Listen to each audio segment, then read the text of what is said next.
स्वयंपाकात स्वादाची जान, डीएम मसाले तुमच्या घराची शान. छत्रपती शासन महिला गृह उद्योग कबनूर इचलकरंजी घेऊन येत आहेत अस्सल परंपरेची मराठमोळी चव म्हणजेच डीएम मसाले. मटन मसाला, चिकन मसाला, धणे पावडर, गरम मसाला, बिर्याणी मसाला, तिखट चवदार मसाले आणि चटणी म्हणजेच डीएम मसाले.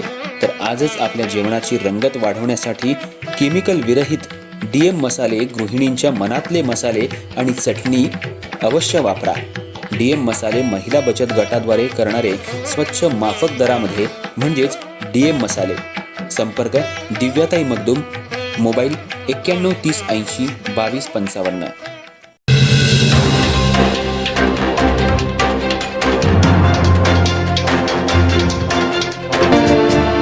इचलकरंजी शहरातल्या ASC कॉलेज परिसरात काल सकाळच्या सुमाराला A1 वाडा सेंटरचे मालक मनोज बडवे यांच्यावर त्यांचे सख्खे भाऊजी महेश काजवे यांनी जुना कौटुंबिक वाद मनात धरून प्राणघातक हल्ला केल्याप्रकरणी शिवाजीनगर पोलिसांनी ताब्यात घेऊन आज न्यायालयात हजर केला असता न्यायालयानं 2 दिवसांची पोलीस कोठडी सुनावली आहे.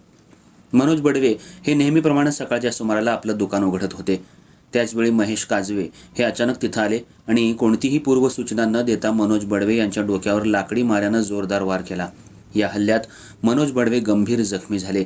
घटनेनंतर परिसरातील नागरिकांनी तात्काळ मदतीला धाव घेत जखमी मनोज बडवे यांना उपचारासाठी इचलकरंजी येथील IGM रुग्णालयात दाखल केलं.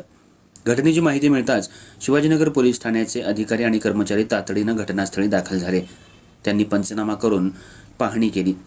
तपासात उघड झालं की मनोज बडवे आणि महेश काजवे हे जवळचे नातेवाईक असून गेल्या काही वर्षांपासून मनोज बडवे हे महेश काजवे आणि त्यांच्या कुटुंबियांची जबाबदारी सांभाळत होते. मात्र महेश काजवे हे कोणताही कामधंदा न करता दारूच्या नशेत राहत असल्यानं घरगुती वाद वाढले. अखेर सुमारे 2 वर्षांपूर्वी मनोज बडवे यांनी त्यांना घराबाहेर काढलं होतं. त्याच रागातून महेश काजवे यांनी यापूर्वीही मनोज बडवे यांना शिवीगाळ आणि धमक्या दिल्याचं समोर आले.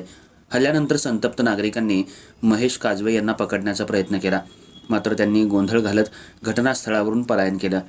पोलिसांनी तातडीनं शोध मोहीम राबवून संशयित आरोपी महेश काजवे याला ताब्यात घेतलं. न्यायालयात हजर केलं असता न्यायालयानं 2 दिवसांची पोलीस कोठडी सुनावली. या घटनेमुळे ASC कॉलेज परिसरात भीतीचं वातावरण निर्माण झालं असून पोलिसांकडून पुढील तपास सुरू आहे.